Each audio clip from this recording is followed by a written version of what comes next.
धार वाला चाकू धार लगाओ, कैंची धार वाला चाकू धार वाल, सूर्य सब चाकू धार वाल। धार वाला चाकू धार लगाओ, कैंची धार वाला चाकू धार वाल, सूर्य सब चाकू धार वाल।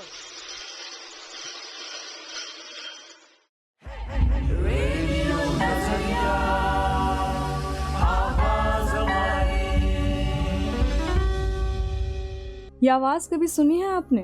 थोड़ा सा दिमाग पर जोर डालकर सोचिए, ये आवाज़ किस चीज़ की है? रेडियो नज़रिया 107.8 आवाज़ हमारी से मैं हूँ अनुमोदिता।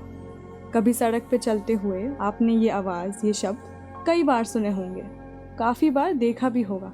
ख़ास करके संडे को एक आदमी को साइकिल पे हैंडल के आगे चाकू तेज़ करने के औजार लेके घूमते हुए। मगर क्या आपने कभी सोचा है ये है कौन? मैंने भी नहीं सोचा था। मैं तो बस उनको काम करते हुए देखकर आश्चर्य रहती। हमारे कॉलेज के बाहर भी कई बार देखा है मैंने, पर कभी जानने की कोशिश नहीं की। पर फिर मुझे शहरनामा प्रोजेक्ट के ज़रिए इस समुदाय, उनकी परंपराओं और संस्कृति के बारे में और विस्तार से जानने को मिला। तो शहरनामा है क्या? सिंपल वर्ड्स में बताऊं तो शहरनामा दो शब्दों का मिलन है। शहर मतलब की सिटी और नामा मतलब कहानियाँ, उनको बनाने वाले लोगों की कहानियाँ। अहमदाबाद जैसे शहर में, जिसमें इतने विभिन्न समूह के लोग रहते हैं, उसमें कहानियों की कमी तो हो नहीं सकती। सबका रहना अलग, जीवन जीने के तरीके अलग, संस्कार अलग और रिवाज भी अलग। सही कहा ना? हम जहाँ रहते हैं, हमारी सोसाइटी की ही बात करें तो कितने अलग अलग संस्कृतियों के लोग रहते हैं। अहमदाबाद में इमारतें, उनकी कहानियाँ और ऐतिहासिक महत्व की जगह कई सारी है। कई सारे शासकों ने यहाँ पे राज किया और पुराने अहमदाबाद शहर को आज के दिन तक प्रसिद्ध बनाए रखा। और तो और इस शहर को वर्ल्ड हेरिटेज सिटी यानी कि विश्व विरासत शहर का खिताब भी 2017 में दिया गया था। लेकिन धरोहर की जब हम बात करते हैं तब हमें पुरानी बिल्डिंग्स और ऐतिहासिक स्थल ही याद आते हैं। मगर धरोहर सिर्फ बिल्डिंग्स या पुराने घरों को नहीं कहते। धरोहर अस्पर्शीय भी होता है, जैसे कि कल्चर, संस्कृति और उनका इतिहास। हेरिटेज के बारे में और जानते हैं पीयूष पंड्या से, जो कि एक आर्किटेक्ट और अर्बन प्लानर है और शहरनामा प्रोजेक्ट में हमारे मेंटर भी।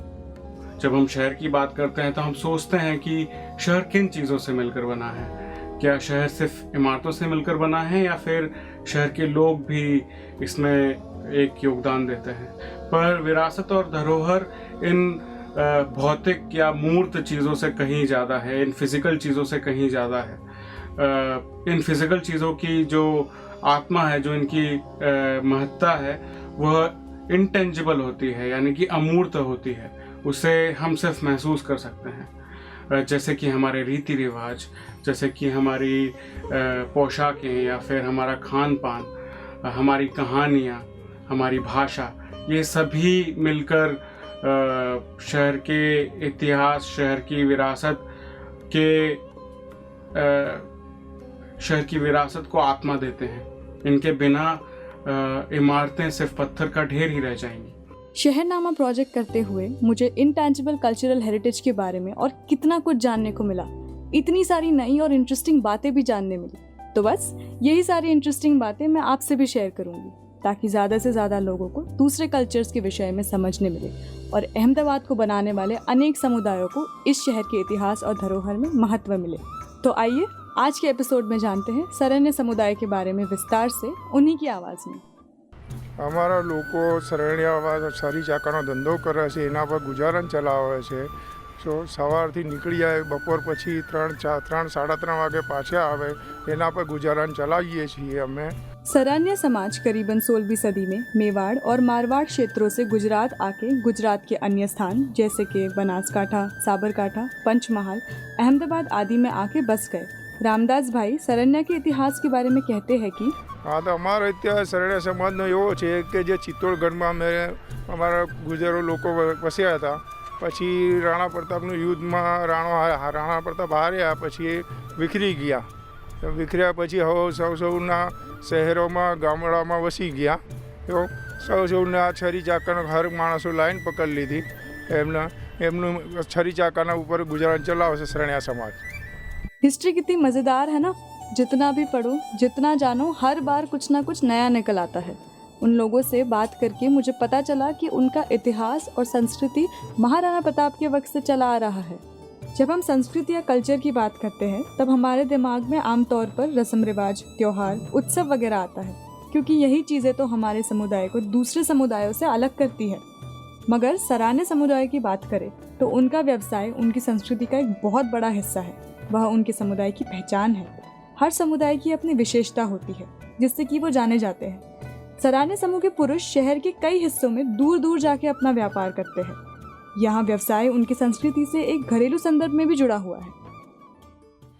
धणी धणियाणी बन्ने बे साथे અને છરી ચપ્પાની પેલી સરાણ આવે ને લાકડાના હાથાવાળી એ લઈને સ્ત્રી આમ ઘસે, પટ્ટો ખીંચે અને પુરુષ ઘસે, એમ કરીને અમે ગુજારો પેટનો પહેલાં કરતા હતા. અને પહેલાં જે અમે લઈને ફરતા હતા ને તો બંને સાથે બે જોડે જોડે ફરતા. બે જોડે કરીને સ્ત્રી આમ પટ્ટેથી ખીંચે અને પુરુષ છે ને તેના પર છરી, કાતર એવું બધું ઘસતા. એવી રીતે અમારો ગુજારો ચાલતો હતો. ये साथ मिलकर काम करने वाली बात सुनने में कितनी अच्छी लगती है ना, कि पति पत्नी साथ मिलकर गृहस्थी चलाते हैं। वैसे पहले तो ये काम आदमी और औरत दोनों ही किया करते थे, लेकिन अब सिर्फ साइकिल पे ही सरन का उपयोग होता है। साइकिल के होने से सुविधा भी बेहतर हो गई और ज़्यादा आसानी से भी काम हो सकता है। इसी वजह से औरतें अब इस व्यवसाय में भाग नहीं लेती, लेकिन समाज की औरतें ठंडी के महीनों में भैंस खोड़ने का काम करती आ रही है बहुत सालों से। ये भैंस खोड़ना क्या होता है, आइए जानते हैं सरन्य समुदाय की एक महिला से। એના સિવાય અમે એવું કરીએ કે ભેંસો ખોડીએ, ભેંસોને પાણીથી પલાળીએ, પછી એને સાબુ લગાવીએ, પછી ભેંસોને ખોડીએ, સફાઈ કરીએ ભેંસોની. પછી ભેંસોને પગમાં ખરી વધી ગઈ હોય એ ખરી બી કાપીએ. પછી ભેંસોની સેંગડી બહુ અંદર ઘૂસાતી હોય શરીરની અંદર એ બી અમે કાપી. પહેલાં 10 રૂપિયામાં કરતા હતા, હવે અમે 50 થી 60 રૂપિયા જેવું લઈએ. અમારી સિઝન આ કામ કરવાની સિઝન શિયાળાની ઠંડી. 4 મહિના શિયાળાની ઠંડીની અંદર અમારે આ ધંધો અમને મળી શકે. પછી શિયાળો ઉતરી ગયો પછી અમને કોઈ ધંધો આ મળે નહીં. પછી છરી ચપ્પાની ધાર ઉપર આવી ગઈ. अब इन दोनों व्यवसाय के सिवाय सरन्य समुदाय के कुछ लोग भवाई भी व्यवसाय के रूप में पेश करते हैं। हमारे लिए भवाई तो सिर्फ एक एंटरटेनमेंट का ही अनुभव है, मगर इनके लिए भवाई व्यवसाय, परंपरा और धार्मिक महत्व रखता है। आपने भारत में मन्नत में किए जाने वाली कई प्रथा सुनी होगी। कुछ लोग पावागढ़ के मंदिर तक नंगे पैर चल के जाते हैं, तो कुछ लोग पेड़ों पे श्रीफल चढ़ाकर मन्नत रखते हैं। मगर सरन्य समुदाय में मन्नत जब रखी जाती है तब भवाई रची जाती है। जो लोग ये काम करते हैं वो मिलकर प्रदर्शन करते हैं और बाकी सब साथ बैठकर भवाई देखते हैं। भवाई, जो कि सदियों पुरानी लोक रंगमंच प्रथा है, शहरों में अब देखने नहीं मिलती, मगर अभी भी कुछ समुदाय ने भवाई की प्रथा बनाए रखी है। इतना सब समझने के बावजूद भी और कितनी सारी बातें करना बाकी है। ये प्रोजेक्ट करते करते मैंने कल्चर के बारे में बहुत कुछ जाना ही नहीं, लेकिन मेरा उनको देखने का नज़रिया भी बदल गया। कितनी सारी बारीकियाँ हैं जो हम देख नहीं पाते क्योंकि हम उनसे परिचित नहीं होते, मगर जितना हम जागरूक रहते हैं उतना ही हमें जानने मिलता है। तो आज हमने बात की इतिहास, विरासत, रिवाज, समुदाय, धरोहर और कहानियों की, कि कैसे एक शहर को बनाने के लिए सिर्फ रास्ते, बिल्डिंग, दीवारें और पुल की ही नहीं, उसमें रहने वाले लोगों की भी बातें करना और इतिहास में शामिल करना ज़रूरी है। सरन्या के व्यवसाय, उनके रीति रिवाजों की चर्चा को और गहराई में आगे बढ़ाएंगे अगले एपिसोड में।